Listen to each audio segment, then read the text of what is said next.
PCC క్రమశిక్షణ కమిటీకి మంత్రి కొండా సురేఖ వివరణిచ్చారు. సుస్మిత చేసిన వ్యాఖ్యలు ఆమె వ్యక్తిగత అభిప్రాయాలని, వాటికి తనను బాధ్యురాలిని చేయడం సరికాదని స్పష్టం చేశారు. ఒకరి అభిప్రాయాలకు మరొకరు బాధ్యత వహించాలనడం సహజ న్యాయస్ఫూర్తికి విరుద్ధమని కొండా సురేఖ పేర్కొన్నారు. కాంగ్రెస్ పార్టీ నాయకత్వంపై తనకు పూర్తి గౌరవం ఉందని తెలిపారు. ఈ వ్యవహారంలో తన ప్రమేయం లేదని గుర్తించారని, తనకు జారీ చేసిన నోటీసును ఉపసంహరించుకోవాలని క్రమశిక్షణ కమిటీని కోరారు. పార్టీ క్రమశిక్షణను తాను గౌరవిస్తానని కొండా సురేఖ స్పష్టం చేశారు.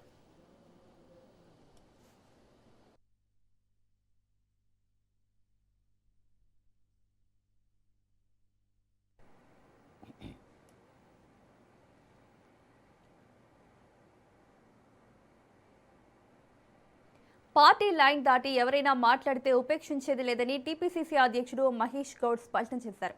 కొండా సుస్మిత చేసిన వ్యాఖ్యలపై ఇప్పటికే నోటీసులు ఇచ్చామని తెలిపారు. కొండా సురేఖ చాలా ఏళ్లుగా కాంగ్రెస్ పార్టీలో కొనసాగుతున్నారని మహేష్ కుమార్ గౌడ్ పేర్కొన్నారు. సుస్మిత వ్యాఖ్యలపై కొండా సురేఖను కూడా వివరణ కోరామని చెప్పారు. ఇక పార్టీ టికెట్ ఎవరికి ఇవ్వాలనే అంశంపై సిడబ్ల్యూసీ నిర్ణయం తీసుకుంటుందని మహేష్ కుమార్ గౌడ్ స్పష్టం చేశారు. పార్టీ నిర్ణయాలకు అందరూ కట్టుబడి ఉండాలని సూచించారు.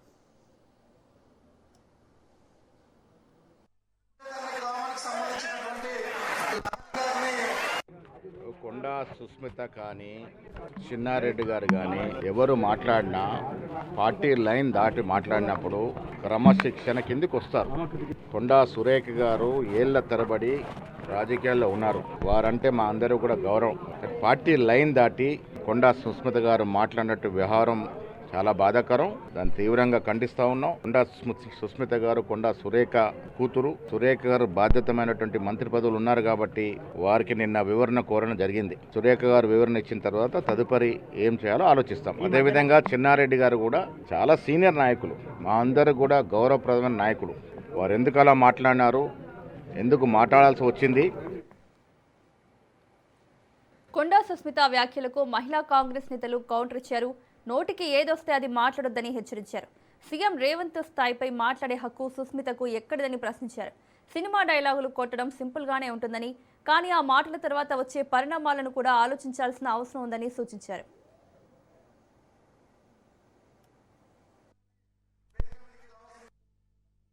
అమ్మ కొండ సుష్మా, నువ్వు చిన్నదాని లాగుంటే మంచిగా ఉంటది. నీ వల్ల ఇవాళ సురేఖక్క ఇబ్బంది పడే పరిస్థితి, ఇవాళ క్షమాపణలు కోరే పరిస్థితి, సంజాయిషించుకునే పరిస్థితికి వస్తే మరి నువ్వు ఎట్లా ప్రజానాయకురాలు అవుతావు, ఎట్లా తల్లికి దడ్డ బిడ్డవైతావు, ఆత్మ పరిశీలన చేసుకోవాల్సిన అవసరం సుష్మా గారి పైన ఉందని నీ సందర్భంగా గుర్తు చేస్తున్నా. ముఖ్యమంత్రి గారిని ఇష్టమున్నట్టుగా మాట్లాడేటువంటి రైట్ మీకు ఎక్కడిది? పోనీ మీరు పార్టీలో కీలకంగా బాధ్యత తీసుకుని పనిచేస్తున్నారా?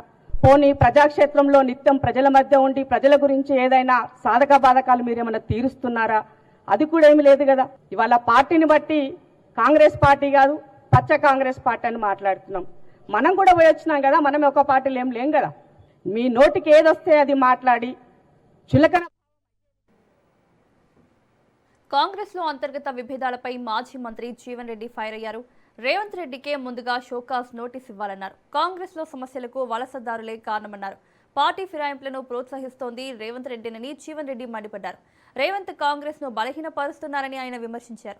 2 ఏళ్లలో కాంగ్రెస్ ఉండదు, రేవంత్ కూడా ఉండరన్నారు. అసలు సుష్మితను ప్రేరేపించింది ఎవరు? సుష్మిత కామెంట్స్కి ఎవరు బాధ్యులు? రేవంత్ రెడ్డి బాధ్యుడు. నీకు సమయం సందర్భం లేకుండా రాబోయే ఎన్నికల్లో నువ్వు కాంగ్రెస్ కోటేయమని చెప్పు. రాబోయే ఎన్నికలు మళ్ళా అభ్యర్థి ఎవరైనా కానీ కాంగ్రెస్ పార్టీ గెలిపించుకోవాలని చెప్పి నువ్వు చెప్పుకో. ప్రకాష్ రెడ్డి కోటేమని చెప్తావే నువ్వు? నాకు అర్థం కాదు. అంటే ఏఐసీసీ నీకు మల్లికార్జున ఖర్గే గారికి ఏమైనా రాసిచ్చిందా? మల్లికార్జున ఖర్గే గారు ఏదైతున్నదో ఆయన అధికారాలు ఏమైనా ఉన్నట్టయితే ఆయన ఏఐసీసీ ప్రెసిడెంటే నీకేమన్నా పవర్ ఆఫ్ అటార్నీ ఇచ్చిందని సెలక్షన్. ఆంధ్రప్రదేశ్ అసెంబ్లీ వర్షాకాల సమావేశాలు నిరవధికంగా వాయిదా పడ్డాయి. మొత్తం 25 గంటల పాటు సాగిన సమావేశాల్లో 12 బిల్లులకు ఏకగ్రీవ ఆమోదం లభించింది. ఒక బిల్లును ప్రభుత్వం ఉపసంహరించుకుంది. 3 అంశాలపై స్వల్పకాలిక చర్చ, ఒక ప్రభుత్వ తీర్మానంపై చర్చ జరిగింది. ఆ తీర్మానానికి సభ ఏకగ్రీవంగా ఆమోదం తెలిపింది. 344 నిబంధన కింద 2 అంశాలపై చర్చ చేపట్టారు. ఈ వర్షాకాల సమావేశాల్లో మొత్తం 103 మంది సభ్యులు సభలో ప్రసంగించారు. పలు అంశాలపై చర్చ అనంతరం అసెంబ్లీ సమావేశాలను స్పీకర్ నిరవధికంగా వాయిదా వేశారు.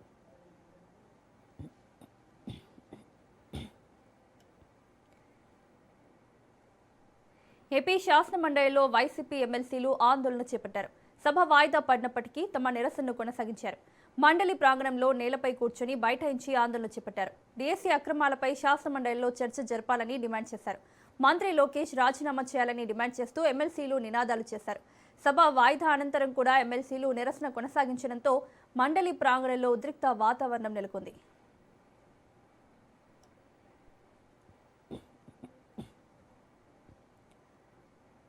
సీఎం చంద్రబాబుకు వైసీపీ అధినేత జగన్ సవాల్ విసిరారు. గ్రూప్ 1 పరీక్షలపై సీబీఐ విచారణకు తాము సిద్ధంగా ఉన్నామని జగన్ స్పష్టం చేశారు. మరి డీఎస్సీ వ్యవహారంపై సీబీఐ విచారణకు ప్రభుత్వం సిద్ధమా అంటూ చంద్రబాబును ప్రశ్నించారు. డీఎస్సీపై సీబీఐ విచారణ జరపాలంటూ ప్రధాని మోదీకి తాను లేఖ రాశానని జగన్ తెలిపారు. గ్రూప్ 1 పై విచారణ కోరుతున్న ప్రభుత్వం డీఎస్సీ విషయంలో ఎందుకు వెనకడుగు వేస్తోందని ప్రశ్నించారు. వచ్చిన వారికి ఇంటర్వ్యూలో ఎక్కువ మార్కులు వచ్చాయని మరొక వక్రీకరణ. చంద్రబాబు నాయుడు గట్టిగా అడుగుతా ఉన్నా, చంద్రబాబు సవాలు విసురుతా ఉన్నా, ఆయన గత హయాంలో జరిగిన ఏపీపీఎస్సీ మొత్తం ఫలితాలను బయట పెట్టగలడా? ఇంటర్వ్యూలో ఎన్ని మార్కులు వచ్చినాయి, రిటర్న్ టెస్ట్లో ఎన్ని మార్కులు వచ్చాయని చెప్పి డిఫరెన్షియేట్ చేస్తూ చూపించగలడా? ఛాలెంజ్ చేస్తా ఉన్నా. అసలు కథ పూర్తిగా అందరికీ తెలిసిపోతుంది. నిజంగా అసలు ఏపీపీఎస్సీలో ఒక రిఫార్మ్స్ తీసుకొచ్చింది నిజంగా ఎక్కడైనా జరిగింది అని అంటే మా గవర్నమెంట్లోనే గర్వంగా కూడా చెప్పగలుగుతాం. వైఎస్ఆర్సీపీ ప్రభుత్వ హయాంలో ఏపీపీఎస్సీ ద్వారా 78 నోటిఫికేషన్లు ఇచ్చి 6,296 పోస్టులు భర్తీ చేసినాం. ఎక్కడైనా ఒక్క కాంట్రవర్సీ అన్న వచ్చిందని అడుగుతా ఉన్నా. కాంట్రవర్సీస్ ఎక్కడా లేవు. మేము ఇచ్చిన దాంట్లో 7 నోటిఫికేషన్ చంద్రబాబు పెండింగ్లో పెట్టినాడు, మరో 2 రద్దు చేశాడు. ఇది చంద్రబాబు నాయుడు గారికి నిరుద్యోగుల మీద ఉన్న ప్రేమ. ఆశ్చర్యం లేదు సార్, చంద్రబాబు నాయుడు ఆరోపణలు నిజంగా చూస్తూ ఉంటే ఒక్కొక్కసారి. ఇంకోటి అంటాడు, ఎవాల్యుయేటర్స్ సెల్ ఫోన్లో మాట్లాడారంట, ఇవి సీసీ కెమెరాల్లో కనిపించాయంట. అసలు నేను అడుగుతాను, అసలు బుద్ధి జ్ఞానం ఉందా చంద్రబాబు నాయుడు నీకు అని చెప్పి అడుగుతాను. అసలు పేపర్ ఎవరిది అనేది ఎవరికి తెలియదు. బార్ కోడ్ ఉంటుంది, అసలు క్యాండిడేట్ పేరు కూడా ఉండదు. ఎవడి పేపర్ ఎవరు కరెక్ట్ చేస్తున్నారో అని మరి ఏం మాట్లాడుతున్నాడు ఈ మనిషి? పైగా సీసీ కెమెరాలు కూడా ఉన్నాయి. మళ్ళీ అలా ఫోన్లలో మాట్లాడిన వారిని విచారించారు కదా, మళ్ళీ అడుగుతాను అది కూడా. వాళ్ళు ఏమైనా చెప్పినారా? నీకు వక్రీకరణకైనా హద్దు పొద్దు అనేది ఎక్కడైనా ఉండాలి. నేను చంద్రబాబు నాయుడు గారిని గట్టిగా అడుగుతాను, చంద్రబాబు నాయుడు గారు నువ్వు నీ కొడుకు ఇద్దరికి సవాల్ విసురుతాను. ఈ డిఎస్సి మా హయాంలో జరిగిన నువ్వు ఆరోపణలు చేస్తావు, ఆ డిఎస్సి 2 సిబిఐకి మేము రెడీ. మేము తప్పు చేయలేదు కాబట్టి నేను రెడీ అంటాను. నువ్వు రెడీనా? ఛాలెంజ్. చంద్రబాబు నాయుడు గట్టిగా అడుగుతాను, ఆయన కొడుకుని ఇద్దరిని. డిఎస్సి 2025 పైనే కాదు, 2018 గ్రూప్ 1 నోటిఫికేషన్ మీద కూడా సిబిఐ ఎంక్వైరీకి మేము రెడీ. మేము తప్పు చేయలేదు కాబట్టి తలెత్తుకొని గట్టిగా అడుగుతున్నాం, నువ్వు రెడీనా అని అడుగుతాను. రెడీ అయితే వెంటనే లెటర్ రాసి. First time in the history పరీక్షే రాయకుండా నువ్వు టీచర్ ఉద్యోగాలు ఇస్తా ఉన్నావు. ఇంతకుముందు ఎప్పుడైనా జరిగిందా? జీవోలు ఇచ్చింది సాక్షాత్తు ఎడ్యుకేషన్ మంత్రి అనే వ్యక్తి సంతకాలు లేకోకుండా, ఎడ్యుకేషన్ మంత్రి కాంకరెన్స్ లేకుండా జీవోలు ఇవ్వగలుగుతారా? అంటే డైరెక్ట్గా జీవోలు నువ్వే ఇచ్చి వ్యవస్థను ఫెసిలిటేట్ చేసి 372 మందికి ఉద్యోగాలు ఇచ్చిన తర్వాత మళ్ళీ జీవోలను రద్దు చేసినాం. చరిత్రలో ఇంతవరకు ఎప్పుడూ కూడా డిఎస్సి పరీక్షే రాయాల్సిన అవసరం రాయకుండానే టీచర్ ఉద్యోగాలు వచ్చిన పరిస్థితి చరిత్రలో ఎప్పుడు లేదు. ఫస్ట్ టైం ఇది జరుగుతుంది. అప్పటికి ఇప్పటికీ తేడా. Out sourcing employee first rank ఎలా వచ్చిన ఆ వ్యక్తికి నువ్వు ఎందుకు మెరిట్ లిస్ట్ మార్చినావు? మెరిట్ లిస్ట్లో తన పేరు ఫస్ట్ వచ్చి తర్వాత మెరిట్ లిస్ట్లో తన పేరు లేకుండా ఎందుకు చేసినావు? తన ఐడిని ఎందుకు బ్లాక్ చేసినావు? తన కాల్ లెటర్ ఎందుకు పంపలా? తనకు ఉద్యోగం ఎందుకు ఇవ్వాలా? అంటే లీక్ అయిందని క్లియర్ కట్గా ఎస్టాబ్లిష్ అవుతా ఉన్న ఫ్యాక్ట్స్. బేరసారాలు జరిగినట్టుగా క్లియర్గా ఆడియో వీడియోలు కనిపిస్తా ఉన్నా కూడా నువ్వు తీసుకున్న యాక్షన్ ఏంది? మరో కేసులో ఏకంగా 14 లక్షలు డబ్బు ట్రాన్స్ఫర్ ఎవరికి చేసినారో, డబ్బు ట్రాన్స్ఫర్ జరిగినా కూడా ఆ మనిషిని అరెస్ట్ చేయరు, విచారణ చేయరు. సో క్లియర్ కట్గా అప్పటికి ఇప్పటికీ తేడా. మీ పర్సనల్ ఇన్వాల్వ్మెంట్స్ అన్ని క్లియర్గా ఉన్నాయని క్లియర్గా అర్థమవుతా ఉంది.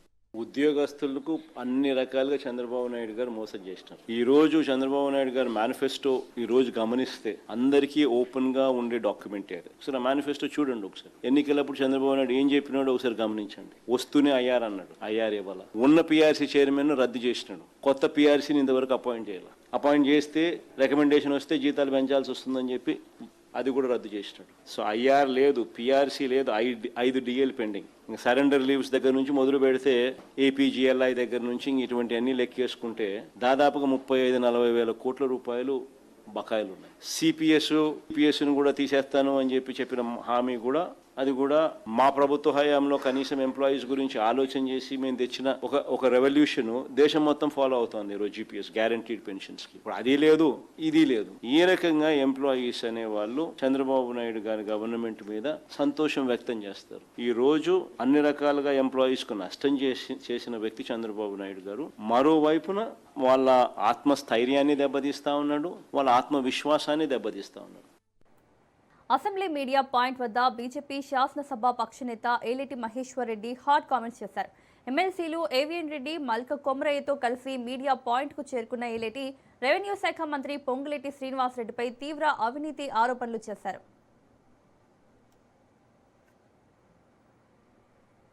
పొంగులేటి పెద్ద ఎత్తున అవినీతికి పాల్పడ్డారంటూ ఆరోపించిన ఏలేటి అవినీతి అక్రమాలకు సంబంధించిన ఆస్తుల డాక్యుమెంట్లను అసెంబ్లీకి తీసుకొచ్చారు. ఈ ఆరోపణలపై మంత్రి పొంగులేటి బహిరంగ చర్చకు రావాలని ఏలేటి సవాల్ విసిరారు. వారు వస్తేనే మరి వారు తప్పు చేయనట్లు, లేకుంటే ఖచ్చితంగా తప్పు చేసిన కింద లెక్క. నేను మీ ద్వారానే చెప్పినా, మీ ద్వారానే మళ్ళీ చెప్తున్నా. అంటే ఖచ్చితంగా వస్తారని భావిస్తున్నా. ప్రజాస్వామ్యం మీద నమ్మకం లేక బీఆర్ఎస్ బీజేపీ నేతలపై మంత్రి పొంగులేటి శ్రీనివాసరెడ్డి తీవ్ర స్థాయిలో మండిపడ్డారు. నిషేధిత జాబితాలో ఉన్న భూములను రెగ్యులర్ చేసుకునేందుకు కొందరు ప్రయత్నిస్తున్నారని ఆరోపించారు. బీఆర్ఎస్ బీజేపీ నేతలు డ్రామాలు కట్టిపెట్టాలని, రెండు పార్టీలు తోడు దొంగల్లా వ్యవహరిస్తున్నాయని విమర్శించారు. ఒకరి స్క్రిప్టును మరొకరు చదువుతున్నారని మంత్రి పొంగులేటి ఘాటు వ్యాఖ్యలు చేశారు. ధరణి వ్యవస్థతో ప్రజలు అనేక రకాలుగా ఇబ్బందులు ఎదుర్కొన్నారని మంత్రి అన్నారు.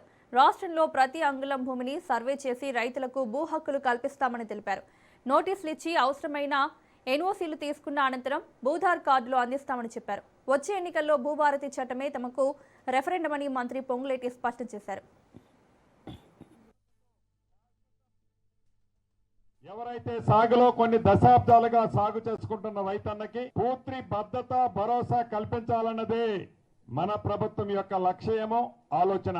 దాన్ని దృష్టిలో పెట్టుకొని దీన్ని పైలట్ గా రాష్ట్ర వ్యాప్తంగా కొన్ని గ్రామాలు చేశాం. పైలట్ గా కొన్ని గ్రామాలు చేయటమే కాకుండా రాష్ట్ర వ్యాప్తంగా ఈ సర్వే చేయాలి అన్నది ఈ రాష్ట్ర ప్రభుత్వం యొక్క ఆలోచన, గౌరవ ముఖ్యమంత్రి గారి సూచన కూడా. వందలాది మంది రైతన్నలకి ఈ ఎమోషనల్ బాండింగ్ ఈ భూమి మీద ఉన్నదాన్ని వాళ్ళకి టైటిల్స్ ఇతరత్రా రాని కారణంగా ఆ రైతన్నలు ఇబ్బంది పడుతున్నారు. మళ్ళీ ఈ భూముల్ని లిటిగేషన్ చేయొద్దనే చిత్తశుద్ధితో శాశ్వత పరిష్కారం ఈ భూ సర్వే అన్నదే ఆ రైతన్నుల తాపత్రయం, కోరిక. ఏదో మొక్కుబడిగా గతంలో లాగా సర్వే చేయడం కాదు, ఏదో అర్ధరాత్రి నేను ఓం ఫట్ అంటే అయిపోయేది కాదు. అయితే ఈ రోవర్స్ ఒక ప్రణాళికాబద్ధంగా ఈనాడు ఈ రెవెన్యూ శాఖ రాష్ట్ర వ్యాప్తంగా ప్రతి జిల్లాలో మొదట విడత 70 గ్రామాలు తీసుకోవాలని అనుకున్నాం. ఇప్పటికే 20-25 గ్రామాలలో గ్రామ సభలు నిర్వహించుకొని మెజారిటీ 98-97% ల్యాండ్ ఏదైతే ఉందో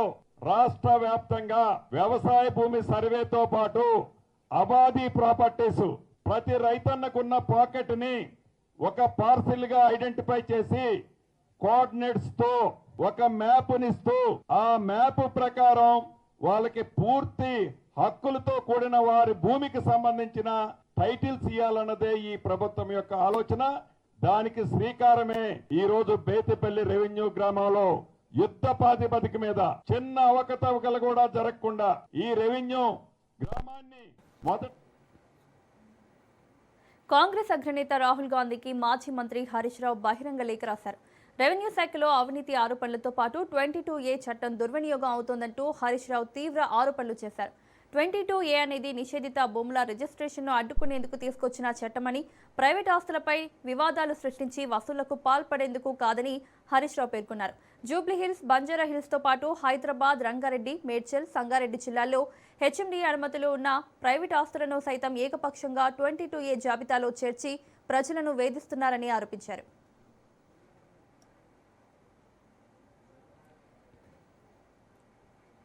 ఏపీలో త్వరలో జరగబోయే స్థానిక సంస్థల ఎన్నికలకు జనసేన పార్టీ సమాయత్తమవుతోంది.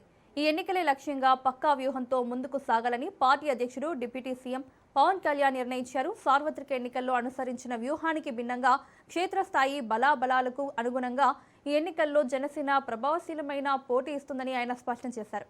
ఇందుకు అవసరమైన విధి విధానాల రూపకల్పనకు ఎమ్మెల్యేలు సీనియర్ నాయకులతో కూడిన ఒక ప్రత్యేక కమిటీని ఏర్పాటు చేయనున్నట్లు ప్రకటించారు. జనసేన శాసనసభ పక్ష సమావేశంలో ఆయన పార్టీ నేతలకు దిశానిర్దేశం చేశారు.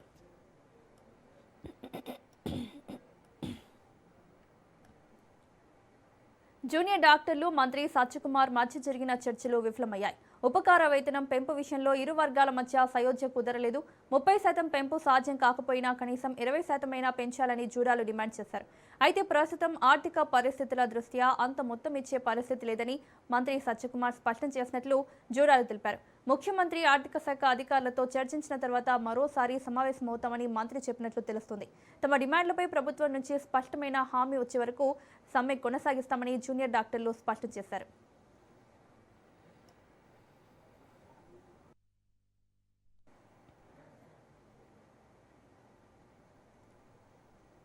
అమరావతిలో భూ సమీకరణకు ఏపీ ప్రభుత్వం గ్రీన్ సిగ్నల్ ఇచ్చింది. మోతడకలో భూ సమీకరణకు ఏపీ సిఆర్డీఏకి ప్రభుత్వం అధికారికంగా అనుమతిచ్చింది. జీవో 201 ద్వారా ఈ మేరకు ఉత్తర్వులు జారీ చేసింది. Errupalem Namburu broad gauge railway line కోసం 100 మీటర్ల బఫర్తో భూ సమీకరణ చేపట్టాలని నిర్ణయించింది. మోతడకలో మొత్తం 2344 ఎకరాల భూ సమీకరణను లక్ష్యంగా పెట్టుకుంది. ఎల్పీఎస్లో చేరని రైతుల భూముల కోసం భూసేకరణ ప్రక్రియ చేపట్టేందుకు ఏపీ సిఆర్డీఏ చర్యలు ప్రారంభించనుంది.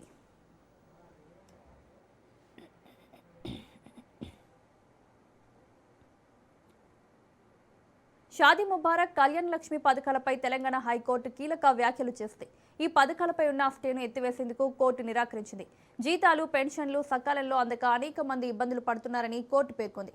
భూ బాధితులకు పరిహారం చెల్లించకుండా ఉచిత పథకాలకు నిధులు ఎలా కేటాయిస్తారని హైకోర్టు ప్రశ్నించింది. ప్రజాధనం వృధా అవుతోందంటూ కోర్టు ఆందోళన వ్యక్తం చేసింది. ప్రజల సొమ్మును ఉచిత పథకాలకు పంపిణీ చేయడంపై తీవ్ర వ్యాఖ్యలు చేసింది. ఈ వ్యవహారంపై తదుపరి విచారణను సోమవారానికి వాయిదా వేసింది.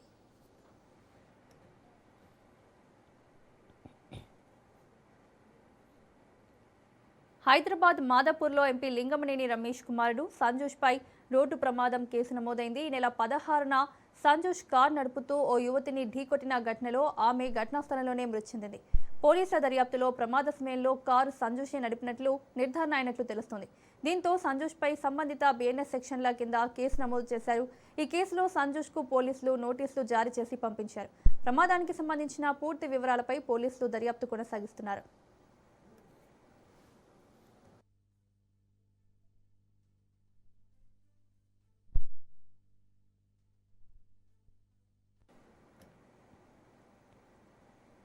సిద్దిపేట జిల్లాలో ఘోర రోడ్డు ప్రమాదం చోటు చేసుకుంది. దుబ్బాక మండలం అప్పనపల్లి గ్రామ శివారులో అదుపు తప్పిన స్విఫ్ట్ డిజైర్ కార్ రోడ్డు పక్కనే ఉన్న బావిలోకి దూసుకెళ్లింది. ఈ ప్రమాదంలో కారులో ప్రయాణిస్తున్న 4 అక్కడికక్కడే మృతి చెందారు.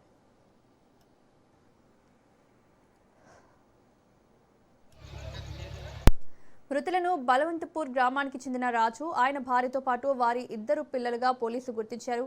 ప్రమాద సమాచారం అందుకున్న దుబ్బాక సిఐ, ఎస్ఐతో పాటు పోలీస్ సిబ్బంది వెంటనే ఘటనా స్థలానికి చేరుకుని సహాయక చర్యలు చేపట్టారు.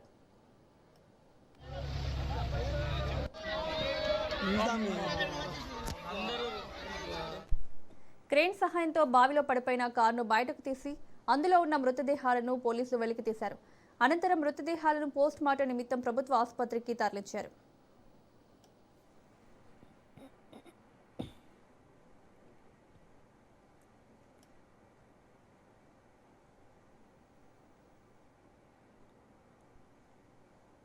మహాబలిపురం వేదికగా సదరన్ జోనల్ కౌన్సిల్ సమావేశం జరిగింది. కేంద్ర హోంమంత్రి అమిత్ షా అధ్యక్షతన జరుగుతున్న ఈ భేటీకి దక్షిణాది రాష్ట్రాలకు చెందిన ముఖ్య నేతలు హాజరయ్యారు. దక్షిణాది రాష్ట్రాల మధ్య సమన్వయం, అభివృద్ధి, కేంద్ర రాష్ట్ర సంబంధాలకు సంబంధించిన పలు అంశాలపై సమావేశంలో చర్చించారు. ముఖ్యంగా రాష్ట్రాలకు సంబంధించిన పెండింగ్ అంశాలు, పరస్పర సహకారం, ప్రాంతీయ అభివృద్ధిపై చర్చకు ప్రాధాన్యత ఇవ్వనున్నారు.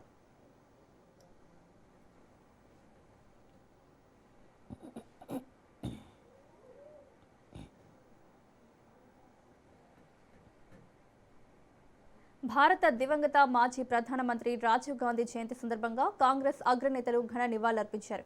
సోనియా గాంధీ, రాహుల్ గాంధీ, మల్లికార్జున ఖర్గే, ప్రియాంక గాంధీ సహా పలువురు నేతలు ఆయనకు అంజలి ఘటించారు. వారంతా రాజీవ్ గాంధీ స్మారక చిహ్నమైన వీరభూమిని సందర్శించి నివాళులర్పించారు. ఆధునిక భారతదేశ నిర్మాణంలో రాజీవ్ గాంధీ కృషి ఎప్పటికీ స్మరించుకోదగినదని కాంగ్రెస్ నేతలు పేర్కొన్నారు.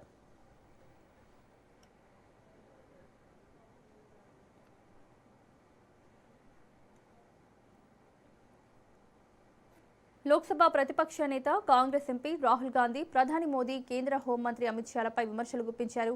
ఎన్డీఏలో బీజేపీ రాజకీయ ఆధిపత్యం క్షీణించిందని, మోదీ అమిత్ షా రాజకీయ ప్రయాణం ముగిసిపోయిందని అన్నారు.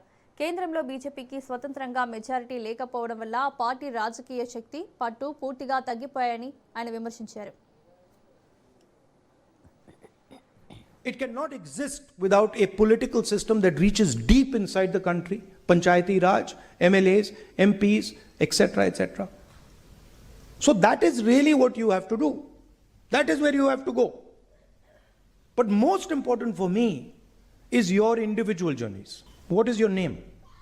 Right now, Gyanendra Singh Ji is the most important person in the room for me. The moment I go there, what is your name? చెత్త నిర్వహణపై సుప్రీంకోర్టు కీలక ఆదేశాలు జారీ చేసింది. పెద్ద మాల్స్, హోటళ్లు, ఆసుపత్రులు సహా భారీగా చెత్త ఉత్పత్తి చేసే సంస్థలు నిబంధనలు తప్పనిసరిగా పాటించాలని స్పష్టం చేసింది. నిబంధనలు ఉల్లంఘిస్తే ఆయా సంస్థలకు విద్యుత్, నీటి సరఫరా నిలిపివేసే చర్యలు తీసుకోవచ్చని హెచ్చరించింది.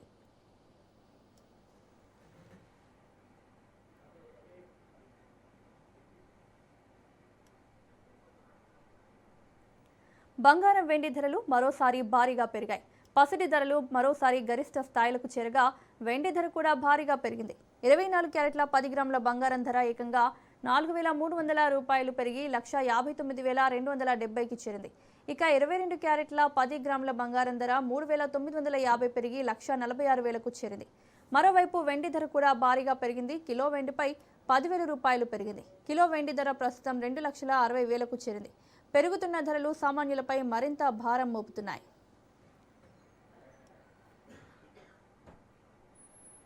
వరుస నష్టాలతో సాగిన దేశీయ స్టాక్ మార్కెట్లకు ఎట్టకేలకు ఊరట లభించింది. రియల్టీ, ప్రైవేట్ బ్యాంకింగ్, ఐటీ షేర్లలో కొనుగోళ్లతో సెన్సెక్స్, నిఫ్టీ లాభాల్లో ముగిశాయి. సెన్సెక్స్ 628.04 పాయింట్లు లాభపడి 77,537 వద్ద ముగిసింది. నిఫ్టీ 153.55 పాయింట్లు పెరిగి 24,231 వద్ద స్థిరపడింది. KV bulletin updates. Keep watching Raj news.